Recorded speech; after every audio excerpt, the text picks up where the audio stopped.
भगवान विष्णु की नाभि से कमल का प्रादुर्भाव, स्वेच्छावश ब्रह्मा जी का उससे प्रकट होना, कमलनाथ के उद्गम का पता लगाने में असमर्थ ब्रह्मा का तप करना, श्री हरि का उन्हें दर्शन देना, विवादग्रस्त ब्रह्मा विष्णु के बीच अग्नि स्तंभ का प्रकट होना तथा उसके ओर छोर का पता न पाकर उन दोनों का उसे प्रणाम करना।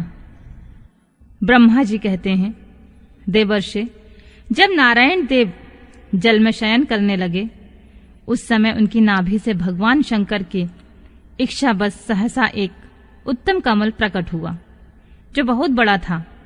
उसमें असंख्य नाल दंड थे। उसकी कांति कनेर के फूल के समान पीले रंग की थी और उसकी लंबाई और ऊंचाई भी अनंत योजन थी। वह कमल करोड़ों सूर्यों के समान प्रकाशित हो रहा था। सुंदर होने के साथ ही संपूर्ण तत्वों से भी युक्त था और अनंत अद्भुत परम रमणीय, दर्शन के योग्य तथा सबसे उत्तम था। तत्पश्चात कल्याणकारी परमेश्वर साम्य सदाशिव ने पूर्वव्रत प्रयत्न करके मुझे अपने दाहिने अंग से उत्पन्न किया।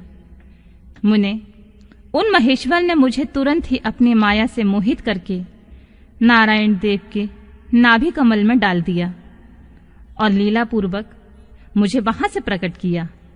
इस प्रकार उस कमल से पुत्र के रूप में मुझ हिरण्यगर्भ का जन्म हुआ। मेरे 4 मुख हुए और शरीर की कांति लाल हुई। मेरे मस्तक त्रिपुंड की रेखाओं से अंकित थे। तात भगवान शिव की माया से मोहित होने के कारण मेरी ज्ञान शक्ति इतनी दुर्बल हो रही थी कि मैंने उस कमल के सिवा किसी दूसरे को अपने शरीर का जनक या पिता नहीं जाना। मैं कौन हूं, कहां से आया हूं, मेरा क्या कार्य है, मैं किसका पुत्र होकर उत्पन्न हुआ हूं और किसने इस समय मेरा निर्माण किया है। इस प्रकार संशय में पड़े हुए मेरे मन में यह विचार उत्पन्न हुआ, मैं किस लिए इस मोह में पड़ा हुआ हूं जिसने मुझे उत्पन्न किया है। उसका पता लगाना तो बहुत सरल है। इस कमल पुष्प का जो पत्रयुक्त नाल है उसका उद्गम स्थान इस जल के भीतर नीचे की ओर है। जिसने मुझे उत्पन्न किया है वह भी पुरुष वही होगा, इसमें कोई संशय नहीं है। ऐसा निश्चय करके मैंने अपने को कमल से नीचे उतारा।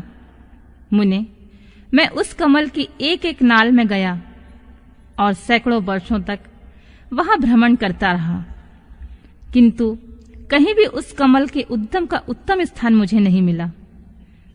तब मैं पुनः संशय में पड़कर उस कमल पुष्प पर जाने को उत्सुक हुआ और नाल के मार्ग से उस कमल पर चढ़ने लगा।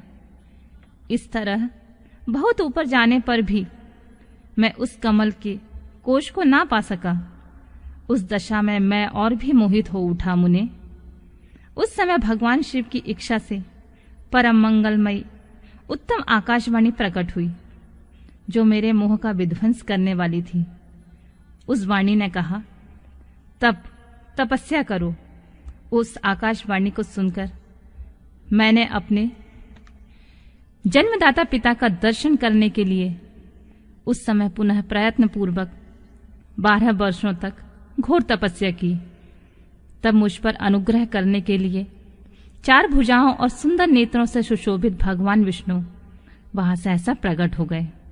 उन परम पुरुष ने अपने हाथों में शंख चक्र गदा और पद्म धारण कर रखे थे। उनके सारे अंग सचल जलधर के समान श्याम क्रांति से सुशोभित हो रहे थे। उन परम प्रभु ने सुंदर पीतांबर पहन रखा था। उनके मस्तक और अंगों में मुकुट आदि महामूल्यवान शोभा आभूषण पाते थे। उनका मुखारविंद प्रसन्नता से खिला हुआ था। मैं उनकी छवि पर मोहित हो रहा था। वे मुझे करोड़ों कामदेवों के समान मनोहर दिखाई दिए। उनका यह अत्यंत रूप देखकर मुझे बड़ा आश्चर्य हुआ। वे सांवली और सुनहरी आभा से उद्दासित हो रहे थे। उस समय उन सब तत्व रूप सर्वथा सर्वात्मा 4 भुजा धारण करने वाले महाभाव नारायण देव को वहां उस रूप में अपने साथ देखकर मुझे बड़ा हर्ष हुआ। तदंतर उन नारायण देव के साथ मेरी बातचीत आरंभ हुई। भगवान शिव की लीला से वहां हम दोनों में कुछ विवाद छिड़ गया। इसी समय हम लोगों के बीच में एक महान अग्नि स्तंभ प्रकट हुआ। मैंने और श्री विष्णु ने क्रमशः ऊपर से और नीचे जाकर उसके आदि अंत का पता लगाने के लिए बड़ा प्रयत्न किया, परंतु इसमें कहीं उसका ओर छोर नहीं मिला। मैं थककर ऊपर से नीचे लौट आया और भगवान विष्णु भी उसी तरह नीचे से ऊपर आकर मुझसे मिले। हम दोनों शिव के माया से मोहित थे। श्री हरि ने मेरे साथ आगे पीछे और अगल बगल में परमेश्वर शिव को प्रणाम किया।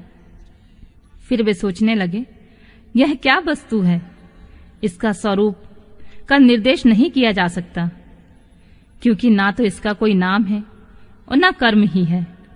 लिंग रहित तत्व ही वहां लिंग भाव को प्राप्त हो गया था।